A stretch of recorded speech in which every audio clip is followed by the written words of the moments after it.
Hi, இது என்னோடய afternoon vlog தான். ஆக்சுவலி என்னால் மார்னிங் வீடியோ எடுக்க முடியல. நல்லா தூங்கிட்டேன் வெளில போயிட்டு வந்ததுனால. சரி ஆஃப்டர்நூன் தான் எழுந்தேன்.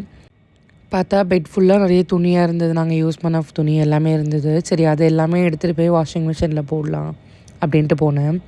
அதுக்கப்புறம் லைட்டாக ஒரு மாதிரி பசித்த மாதிரி இருந்தது. அது என்னன்னு தெரியல, சாதம்லாம் வேண்டாம், நம்ம ஜூஸாக குடிச்சிடலாம் அப்படின்னு சொல்லிட்டு 2 மாதுளப்பழம் இருந்தது.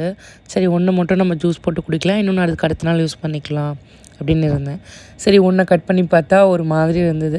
இதுக்கு மேலே இன்னொன்றுத்தையும் வச்சா கெட்டு போயிடும் அப்படின்னு சொல்லிட்டு 2த்தையுமே கட் பண்ணி அந்த கரண்டியை வச்சு தட்டினா அது ஃபுல்லாக உதிரியாக வந்துடும். ஏன்னா நம்ம ஒன்று ஒன்றா தனித்தனியாக எடுக்க முடியாதுல்ல. சரி அதை வச்சு தட்டினா வந்துடும் அப்படின்னு நிறைய பேர் சொல்லியிருக்காங்க. சரி சும்மா ட்ரை பண்ணி பார்க்கலான்னு பார்த்தா அது உண்மையாகவே நல்லா ஒர்க் ஆச்சு.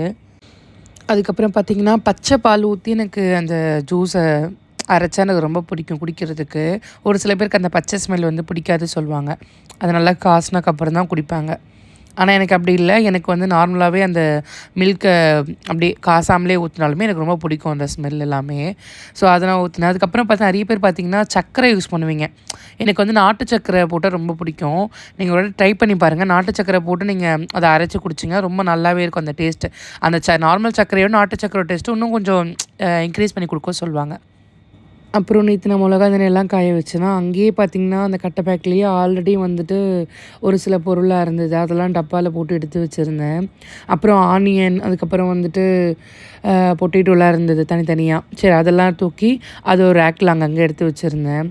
அப்புறமும் போர் அடிச்சுட்டே இருந்தது. சரி அதனால் நெயில் பாலிஷ் வைக்கலாம் அப்படின்னு சொல்லிட்டு நெயில் பாலிஷ் வச்சேன். இதுதான் என்னோடய வந்துட்டு ஆஃப்டர்நூன் vlog. இந்த vlog உங்களுக்கு பிடிச்சிருந்துச்சுன்னா மறக்காமல் லைக் அண்ட் கமெண்ட் பண்ணுங்கள். Bye bye.